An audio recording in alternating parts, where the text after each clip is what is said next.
Your news for the state of Tennessee in about 10 minutes. Tennessee in 10 starts now.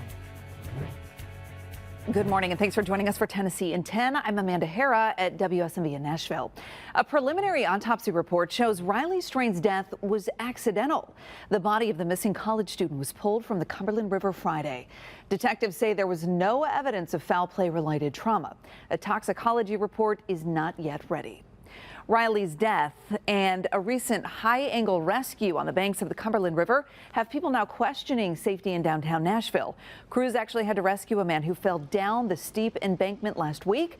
It happened in the very same area where Riley Strain was last seen. So now Nashville is considering barriers to protect people from falling down that embankment. I'm Taylor Tucker. Here are your top stories from the WMC newsroom in Memphis. The man accused of shooting a father in front of his family inside a Walmart is set to see a judge in just a few hours. Tamarius Hopkins, who was a former employee at this Walmart location, is charged with attempted murder. Investigators say he followed the victim and his family into the Walmart, punched him, then shot the victim several times in front of his brother and young son. And Memphis police have made an arrest in the killing of a Memphis football coach. 55-year-old Harold Harris faces multiple charges, including reckless homicide. Investigators say Harris and another man identified were heard yelling before shooting at each other. The coach, identified as Adrian Goodrich, was killed in the crossfire. Those are your headlines from the Mid-South.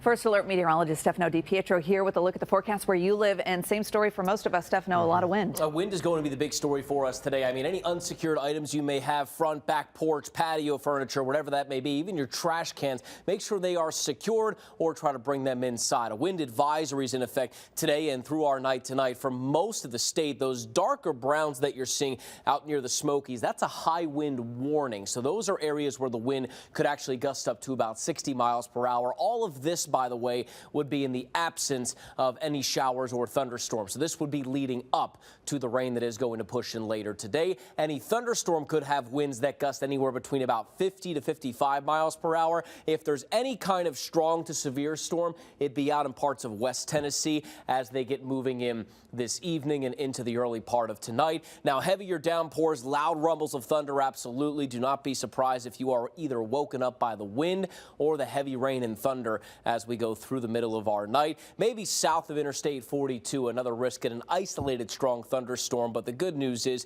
no widespread severe weather outbreak is expected out of this one. We will get to see those showers and storms continue to push east of I-65 into East Tennessee through the morning. Most of that will be gone by tomorrow afternoon with just a leftover rain shower. It does stay mild for most of the day tomorrow. Out in West Tennessee, though, where the cold front goes through first, will be in the 50s along and east of 65, so middle and East Tennessee. It should be a little bit warmer the rest of the week, I'm happy to say. The weather pattern will calm, sunshine will return, and looks like we have a nice weekend on tap for us that we'll talk about later in the week, Amanda. All right, Stefano, thanks. Every 2 seconds, someone in the U.S. needs a blood transfusion. A Memphis man is playing a major role in strengthening the blood supply. This is Sean Brennan. He's holding up the number 516 because that's the number of times he's donated. Brennan lives in Memphis, and he says his motivation to donate comes from being sick as a child. He hopes all the times he's donated motivates at least one person to do the same. A Sevier County woman celebrating a major milestone. Family and friends threw an early birthday party for Verma Dixon, who turns 106 years old on Sunday. She says a positive attitude and strong faith are the secrets to a long life. Thanks for joining us for Tennessee in 10. We'll see you back here tomorrow morning with a look at the big headlines from across the state. Have a great day. This is Tennessee in 10, streaming your news and weather across the state in about 10 minutes.